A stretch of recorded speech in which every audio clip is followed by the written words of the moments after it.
Verilişin baş sponsoru Qoçət. Ailənizin rahatlığı, süfrənizin keyfiyyəti deməkdir. Bismillahirrahmanirrahim.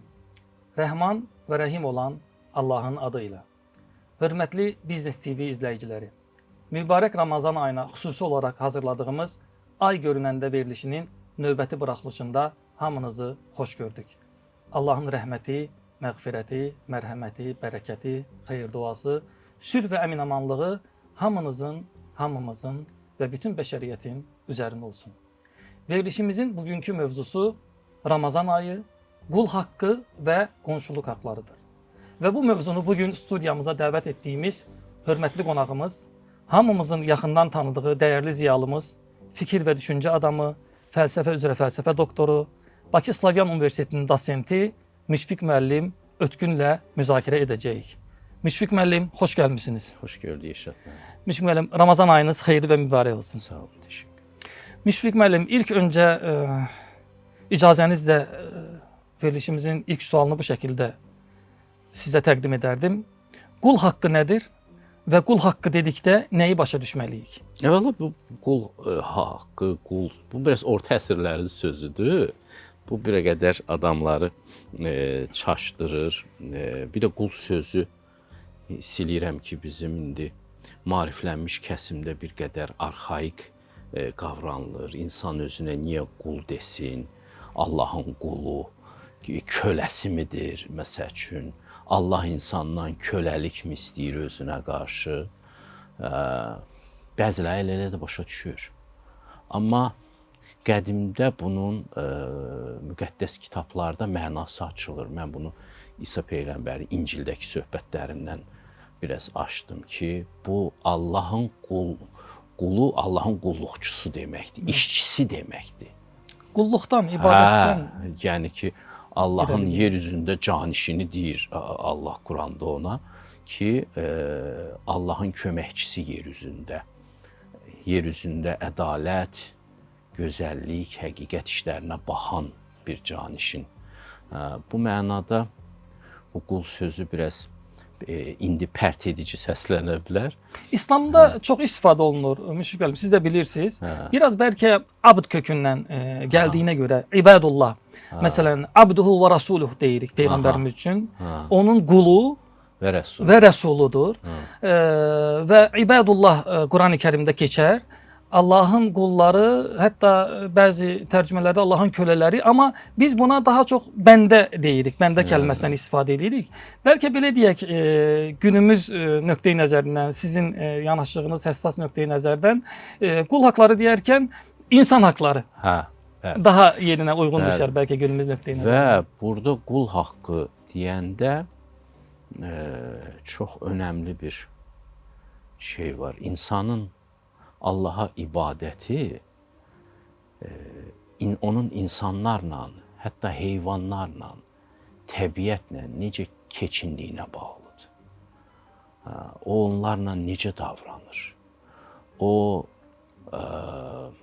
Allahın yaratdıqlarına necə sayğılıdır? Özəlliklə Allahın işığını daşıyan özündəki insanlar ki, insan yeryüzündə ən işıqlı varlıqlardan birisidir, bəlkə də birincisidir. Və sən insanla zarafat eləyə bilməzsən. Sən insana sayğı ilə yanaşmalısan. Sən onun ürəyində Allahın möhrü var. İnsanla zarafat eləyənməzsən, onun haqqını tapdalaya bilməzsən. Adam hətta özünə hörmət qoymayanda belə bəziləri olur, deyir ki, o adam özünə hörmət qoymur, mən niyə ona hörmət qoymur? Adam hətta bilmir özünə hörmət qoymursa, sən ona hörmət qoymalısan, əgər sən bilirsənsə. Və öz davranışınla da ona xatırladırsan ki, o necə bir ali varlıqdır. Ona görə qulun haqqı, qulun ali məqamını nəzərə alaraq ona yanaşmaq deməkdir. Yəni, insanın, burada da əsas məsələ nədir? Əxlaqın əsas prinsipi də özünə qarşı necə davranılmağını istəyirsənsə, insanlara qarşı da elə davran ki, ikili standart yaratmaq ilə. Mən və mənimkilər bir də başqaları. Adamın insan olması elə bu prosesdir ki, biz özümüzlə dünya arasındakı Çin səddini dağıtmalıyıq. Bütün mərhəmət, səxavət, ədalət, hamısı bunun üzərindədir. İnsanın gücü bu ilə ölçülür. O özü ilə dünya arasında divar mı hörür, divar mı dağıdır? Əgər divarı dağıdırsa Allaha yaxınlaşır. Yox, divar hörürsə özü ilə qonşular arasında, özü ilə başqa insanlar arasında, o əslində özünü elə bir tabutun içinə hörür ki, orada o öləcək. Ona görə dirilmək, insan kimi böyümək, insanlarla əlaqəni diri tutmaq deməkdir və ədalət əsasında özünə hansı tərəzidə ölçüb götürürsənsə, başqalarına da o tərəzi ilə ölçü verginən əxlaqlı insan bu deməkdir. Bəndə haqlarından, qul haqlarından, insan haqlarından danışdıqda sizə görə bu haqq nədir və haqlar nədən ibarətdir? İslam hüququnda hətta bildiyim qədər belə bir qrupa da ayrılırlar. Haqq dediyin zaman haqqullah, Allahın haqqı, hüququllah deyirlər hətta buna, Allahın hüququ və hüququl ibad, bəndələrin hüququ, haqları. Sizcə bu haqlar nələrdir, hansılardır? İnsanın məncə böyümək haqqı var. Böyüyüb Allaha yaxınlaşmaq haqqı var insanın.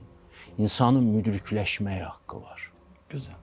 Qalan bütün haqlar elə bilirəm ki, bunun şeyində, ətrafında qurulur. İnsana bu haqqı tanımaq lazımdır ki, onun ləyaqətini təşkil eləyəcək sonra da, onun böyüməyi. Məsələn, məktəb oxumaq haqqı onun elə bir ki, məncə böyümək haqqının üzərində qurulubdur. Onun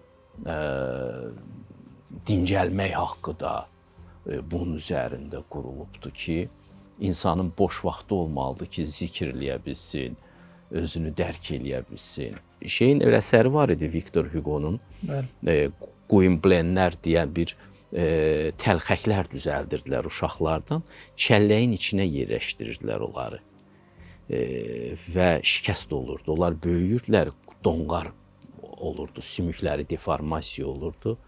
Üzlərini də kəsirdilər, süni təbəssüm yaradırdılar. Gülən insan zaten əsər belə adlanırdı. Orada o uşaqları şikəst eləyirdilər, normal böyüməsinə imkan vermirdilər. O əsərdən mən təəssüratım bu idi ki, ən böyük zülm elə budur. İnsana normal böyüməyə imkan vermirsən. Bu mənada insanın başqa insanla davranışında, indi onu körpədirsə, böyükdürsə, həmişə ona haqq tanımalısan ki, bu adam böyüyə bilsin, öz ləyaqətinə çata bilsin. Bu azadlıq da bunun içindədir, bunun üçün tanımalısan. Təhsil haqqı da bunun içindədir. Yemək yemək haqqı da bunun içindədir. Ləyaqət haqqı da qəlbini bulandırmalı deyilsən onun. Bir ləyaqət hissi olmalıdır. Hissini aşılamalısan bu adama ki, adam böyüyə bilsin. Müşfiq müəllim, qul haqqı, bəndə haqqı, insan haqları deyərkən qloballaşan bir dünyada yaşayırıq.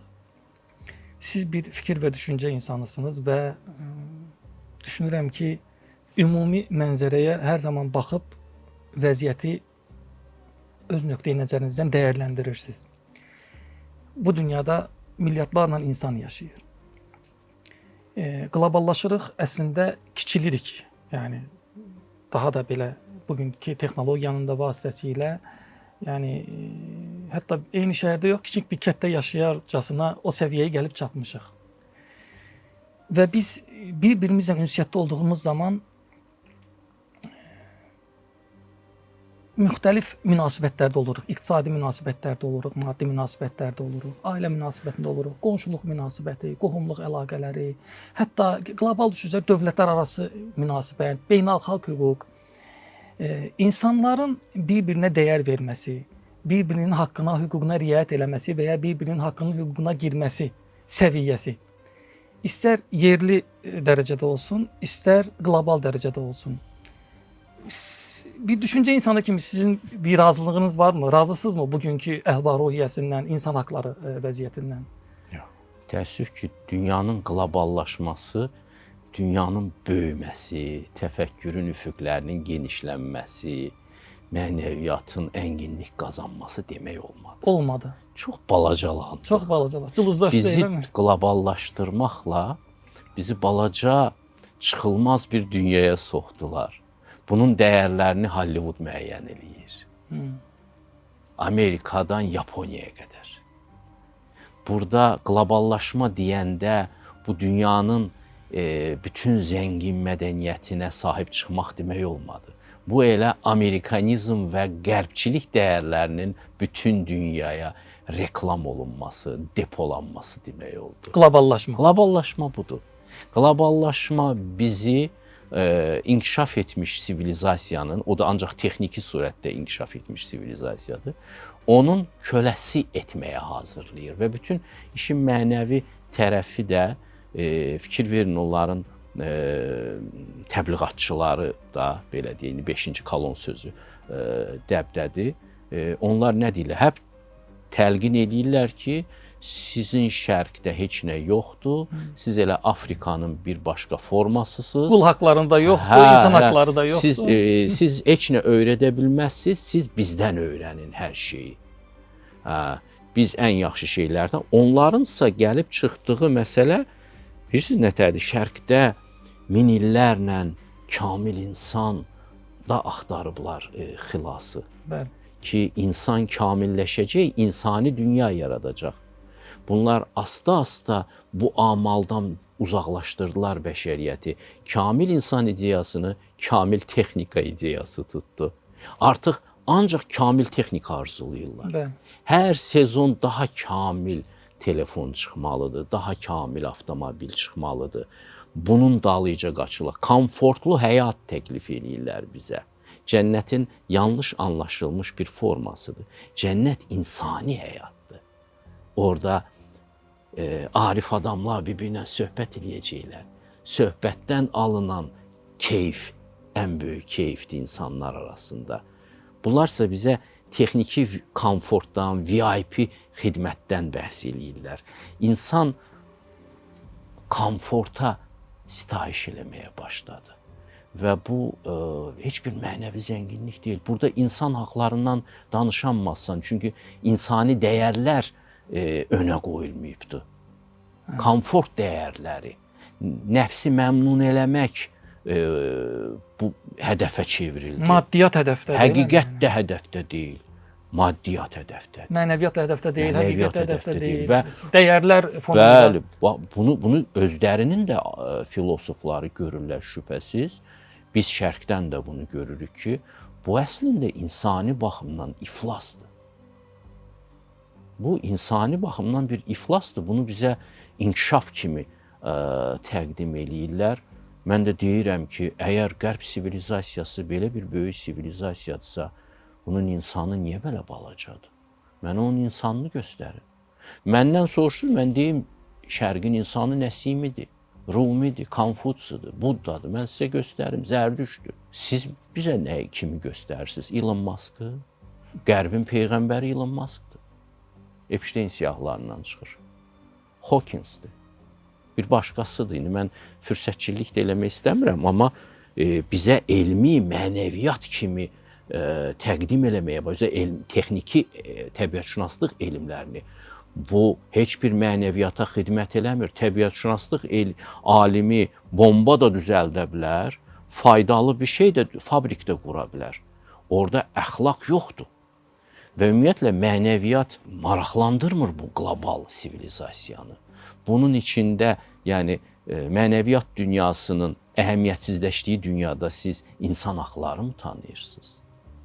Orada insan haqları axtarmaq çox çətindir, formaldır. Hər şeyin maddiləşdiyi bir yerdə insani olan nəyisə axtarmaq deyirsiniz. Bəli. Bizə izah edirlər ki, orada bilirsiniz insan bu qədər önəmlidir, amma yenə deyirəm, bunların hərdən bir dosyeləri üzə çıxır, baxıb görsən ki, həm siyasi elitası, həm elmi elitası, həm mədəniyyət elitası, bütün o Grammy mükafatları, Oscarları bunun arxasından insanlıq çıxmır. İnsanlar özlərinin dəyərlərindən üz çevirirlər. Biz elə boş oturmamışıq burada. Nizamilər yetişdirmişik. Biz burada tusilər yetişdirmişik. Biz burada muğam yaratmışıq. Sən bu dəyərləri necə görməzdən gələ bilərsən? Cavanları elə bir hala gətirirlər ki, onlar əl çəkirlər öz xəzinələrindən. Müflis olurlar. Müflis adamı da idarə etmək çox asandır. Müşfiq müəllim, qlobal əxlaqi çöküşdən danışırıq. Mən belə başa düşürəm. Yəni, Bəli. qlobal əxlaqi çöküşün Bəli, bəli. içindəyik. Bir mənəvi böhrandayıq. Bəli. Maddiləşən bir dünyamız və qloballığın gətirdiyi bir mənfi şey də onların gətirdiyi dəyərlər fonunda həyatımızı qururuq, eləmi? Bəli. Yəni standartlar da onların standartlarıdır. Bəli. Bu standartlarda həyat qururuq.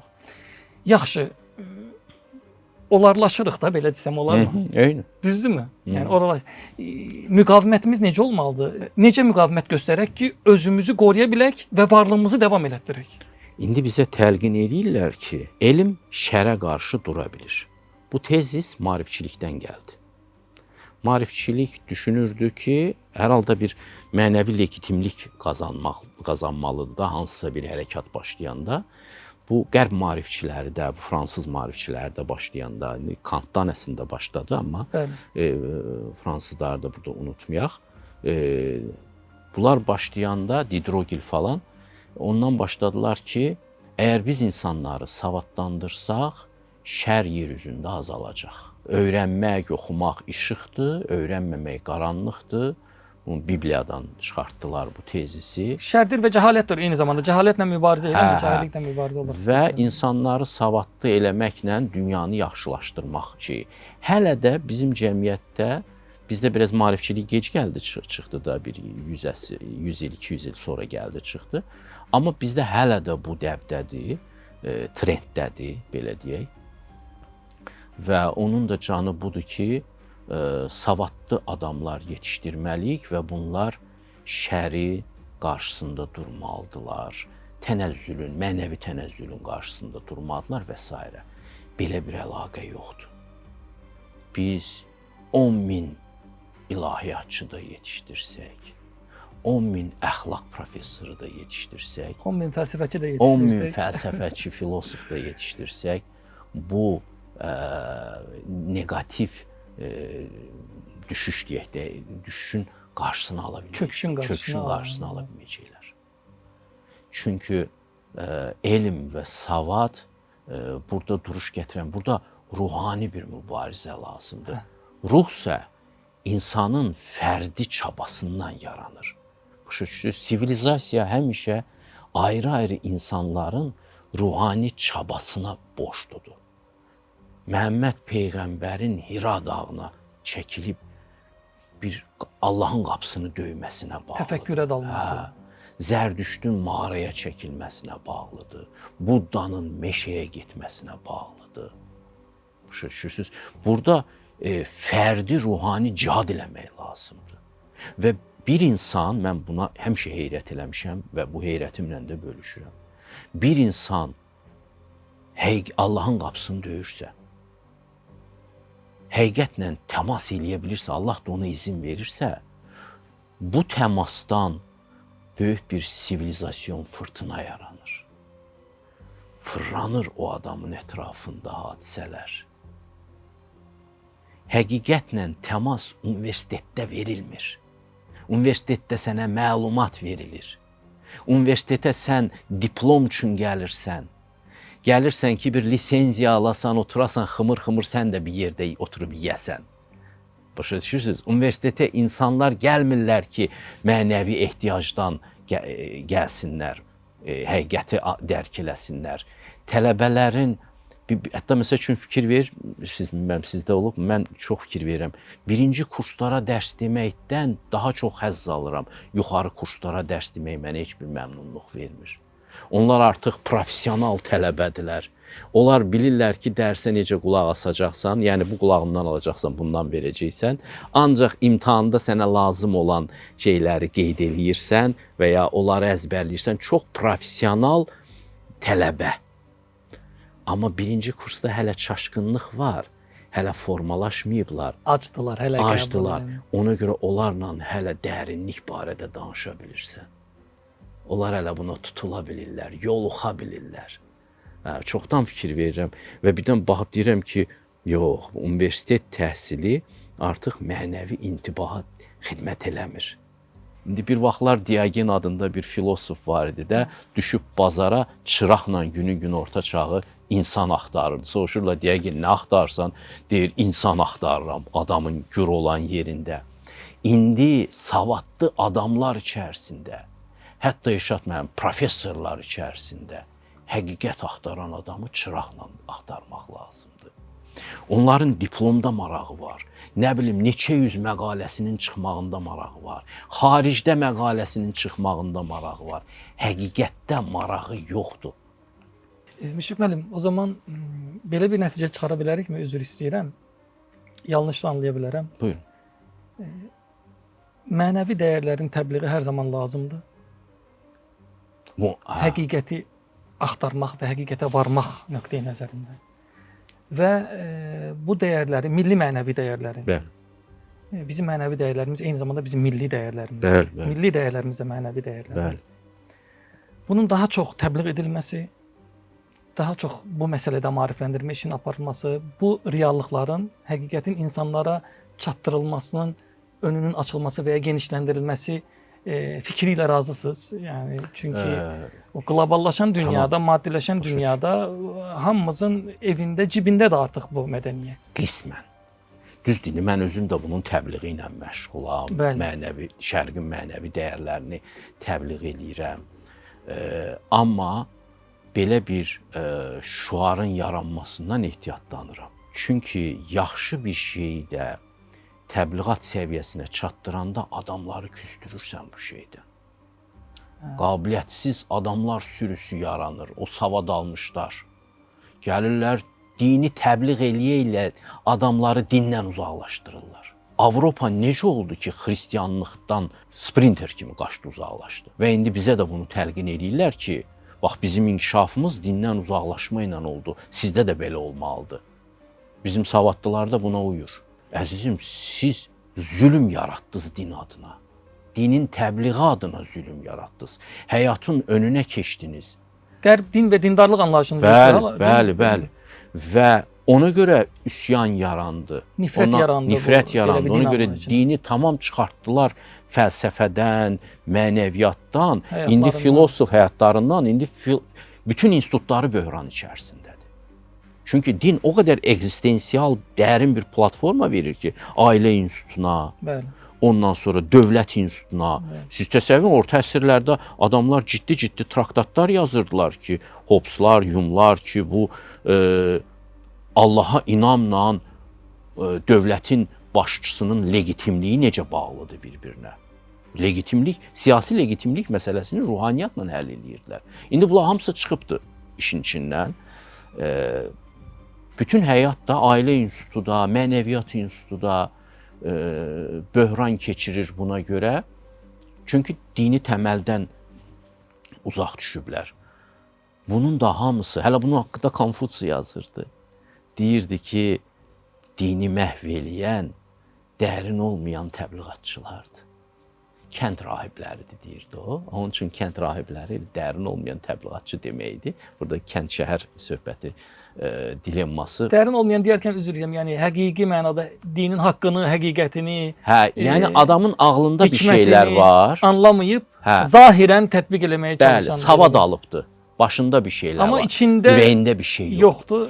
Ürəyində o dəyərə çatmamış adam onun təbliği ilə məşğul olursa, o tamam tərs effekt verir. Məsələn, sizə bir misal çəkim. Buddanın bir tələbəsi gəlib ona deyir ki, müəllim, getdim filan kəndə, sənin sözlərini dedim orada kəndçilərə. Belə dedim. Düz demişəm. İndi gözləyir ki, müəllimi buna afərin deyəcək.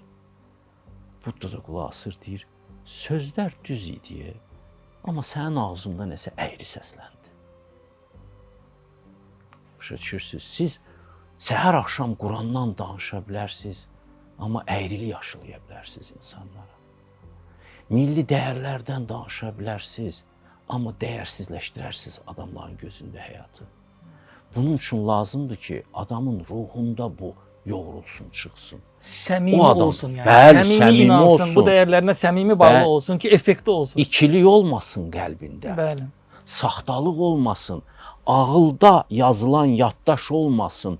Ürəkdə yazılan ayələr olsun onun danışdığı. Ciddiyə alsın həqiqətin dərkini. Həqiqətin dərki bu adam üçün ölüm ya qalım söhbəti olmuş olsun. Həqiqəti bu cür axtaranların nəzmi. Yox, oxu günən bu semestr yaxşı oxusan sənə velosiped alacağam kimi bir motivasiya ilə oxumaq deyil bu. Həqiqəti dərk etməsəm ölərəm deyə, yaşaya bilmərəm deyə, xoşbaxt ola bilmərəm deyə həqiqəti axtaran fərdlər lazımdır bizə. Bax, onlar həqiqətə çatandan sonra təbliğ eləyirlər və çox usta olurlar bu işdə. Bilirsiniz, bir Məhəmməd Peyğəmbər həqiqətə çatdı, sivilizasiya yaratdı. Bəli.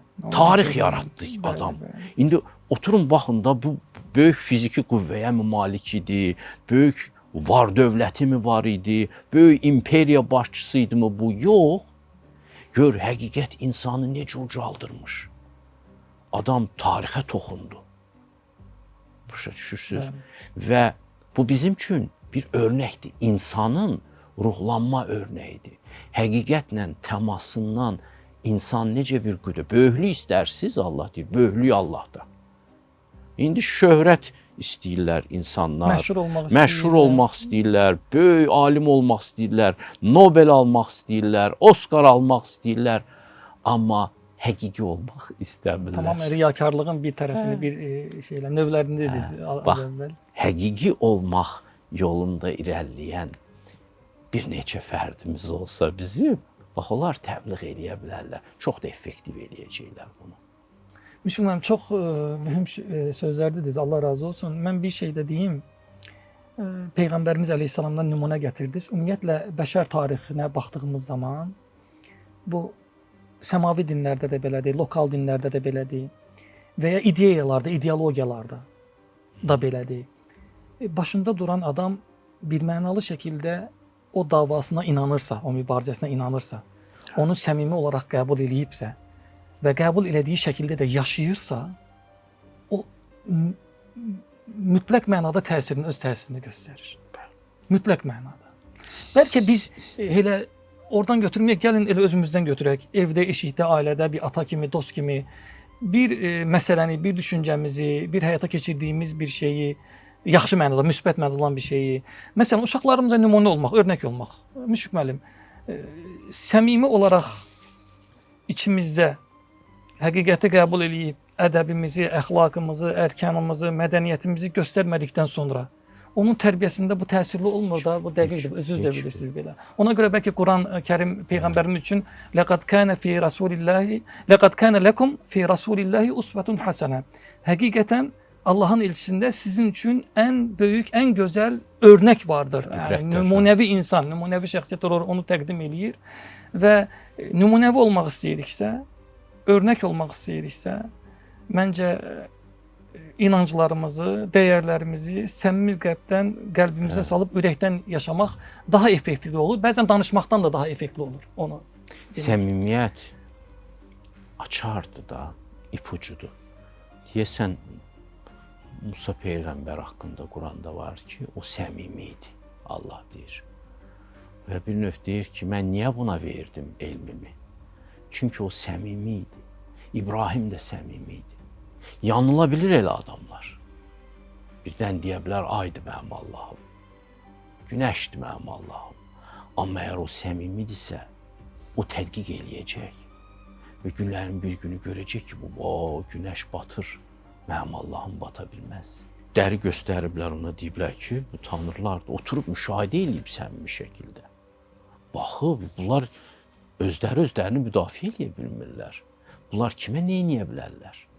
Yəni, bu idrak yolçuluğunda səmimi şəkildə girəndə səhvlər də eləyirsən. Biz məsələn 10 il əvvəl düşündüyümüz şeylərin bəzilərinin arxasınca durmuruq indi. O qədər səhv eləmişəm ki, mən həyatımda. İndi də səhvlərim var. Onları da bir 10 il sonra görəcəm. Allah ömür versə. Amma o səhvlərimdən çıxmağa mənə nə kömək olur? Əgər mən həqiqətən səmimi şəkildə həqiqət axtarıramsa, Allah mənə bir yol göstərəcək. Müşfiq müəllim, sözünüzə qüvvət Peyğəmbərimiz əleyhissalama aid edilən bir söz var, hədis var. Əd-dinu nasihə. Bunu din nəsihətdir olaraq da deyənlər var, tərcümə edənlər var. Amma o kəlmədən yola çıxaraq din səmimiyyətdir deyənlər də var. Baxın, tam sizin dediğiniz, yəni din səmimiyyətdir. Zaten bu səmimiyyət olmadan heç bir Ürək din yoludur. və dindarlıq olmaz. Və niyə görə Quranda ürək anlayan orqan kimi çıxış edir, baş deyil. Onların deyir ürəkləri var, amma onu ilə bir şey anlamazlar. Çünki ürək həssasiyyətini itirir, küsür. Səmimi olmayan adamın başqasını aldadan adam. İlk növbədə ürəyi küsür adamdan. Küsmüş ürəklə sən həqiqət axtara bilməzsən sonra. Sənin ürəyin sənin tərəfində deyil, haqqın tərəfindədir. Sənin tərəfində sənin əlin ola bilər, ayağın ola bilər, gözün ola bilər. Sənin ürəyin heç vaxt sənin tərəfində deyil, o Allaha məxsusdur. Onu sahibinə yönəltməlisən. Ürəyinlə ehtiyatlı ol. Ürəyi pis əməllərlə palçıqlayarsan, disfunksiya səviyyəsinə salarsan, bundan böyük fəlakət yoxdur. Mən elə adamlar çox görürəm. Yəni, haram yemin deyə Quran niyə görə deyir? Çünki haram ürəyi disfunksiyaya salır, məhv eləyir.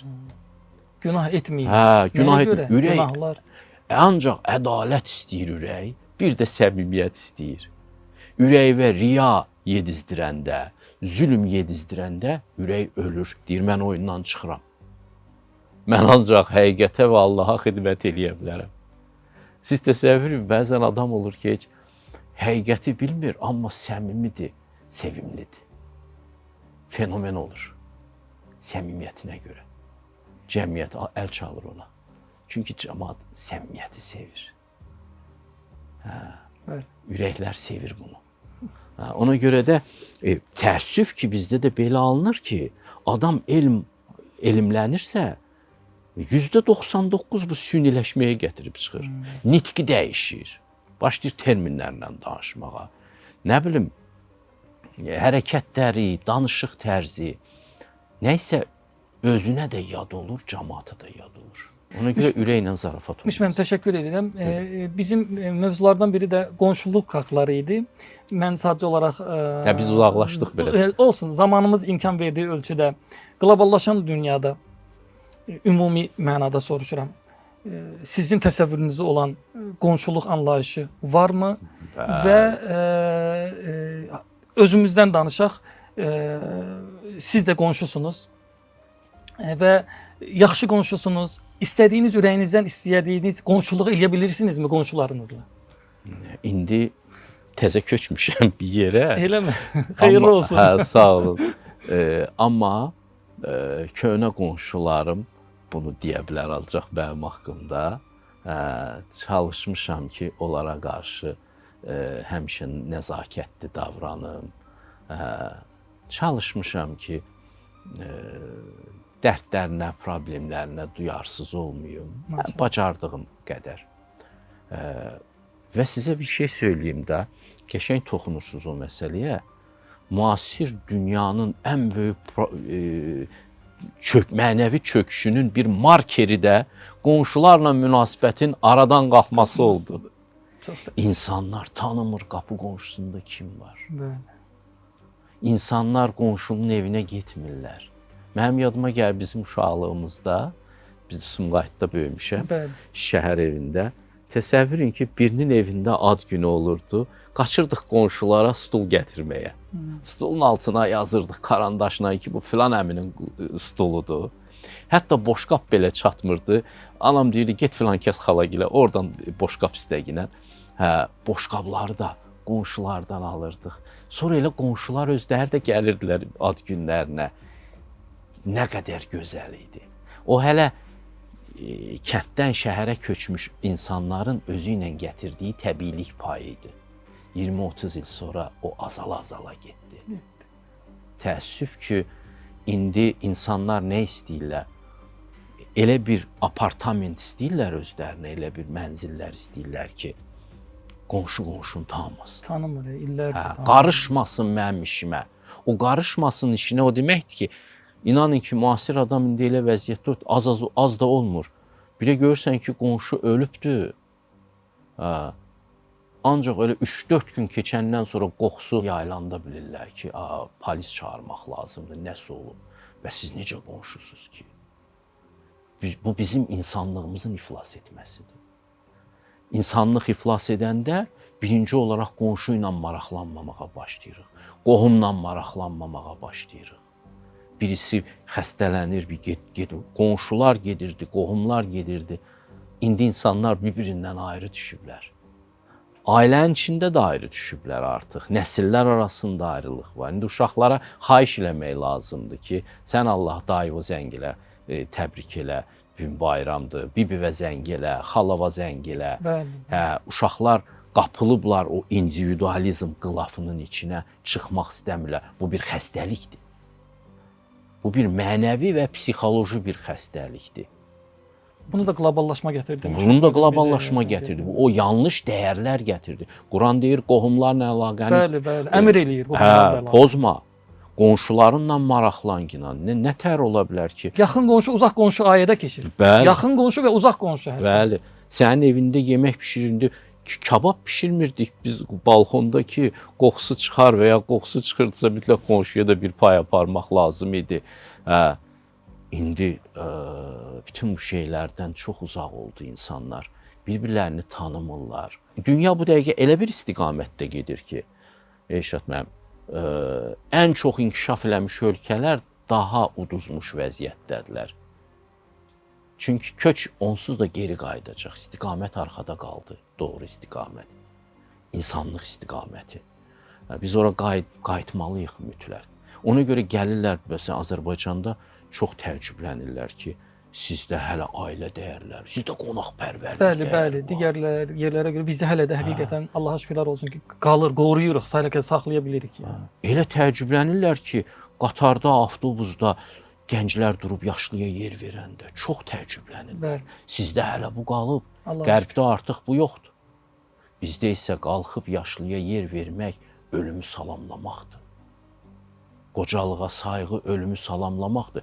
O cəmiyyət ki, ölümə zikr eləyirdi, axirətə zikr eləyirdi, o əxlaq başqa cür ola bilməzdi onda. Əgər sən ölümə zikr eləmirsənsə, ki, dinin canı budur həm də, axirətdən həyatıva baxmaq. Sən axirətə zikr eləmirsənsə, sənin yavaş-yavaş yaşlılara olan sayğın itəcək. Adamlar yaşlanmağa qorxdular. Təsəvvür, plastik operasiyaların sayının artması ondan irəli gəlir. İnsan yaşlandı, gərəksiz hiss eləyir özünü. Ona görə idmanla məşğul olmaq, nə bilim, özünü cavan saxlamaq, yaşlanmağa izin vermir müasir adam özünə. Çünki yaşlılığın urvatı qalmayıb. Bu da cəmiyyətin bax o dəyərlərindən gəlir. Daha memento mori yazmışdılar latınlar, ölümüz xatırla. Qədimlər üçün bu çox böyük bir hikmət idi. Müasir adamlar ölümü xatırlayanda qışqışlar eləsin deyirlər belə. Ölümdən baxmırlar həyata. Ona görə çox ucuz dəyərlərin dalıyca düşürlər. Böyük dəyərlərimiz də bizim odur ya. Ölümün sınağından keçə biləcək dəyərlər böyük olur. Məsələn, xeyirxahlıq, humanizm, insanlıq, mərhəmət, ədalət. Bunlar ona görə böyük dəyər kəsb edir. O zaman böyük dəyər kəsb edir. Sən onu ölümə qarşı qoyursan. Oradan əbədiyyət qoxusu gəlir xeyir əməllərdən. Sən elə bil ki, bir insan olaraq ölümü aşıb ölümsüzlüyə doğru getmiş olursan ki, sənin işin budur. Səni ən qüssələndirən şey yer üzündə odur ki, sən ölümlüsən. Ona görə bu ruhani bir cihad olmalıdır insanın şəxsi həyatındakı. Mən ölümü necə dəf eləyirəm? Sən həqiqəti elə axtarmalısan ki, ölümü dəf eləyəsən, ölümsüzlüyə çatasan. Bunun əvəzinə yaddaşlarında müdrik adamların sözlərini əzbərləyirlər. Təhsil nə verir? Təhsil əzbərləmə, gətir görüm sənin yaddaşında filan şey qalıbsa, əla 5-dir. Qalmayıb get 2. Pis oxuyan uşaqların arasında ağıllı adamları daha çox tapmaq olur. Nəinki əlaçıların. Vəziyyət ona gəldi can. Yaddaş bilik deməkdir. Müşfiq müəllim, çox təşəkkür edirik. Sizinlə söhbətə doymaq olmur. Sağ olun. Çox. Minnətdarıq.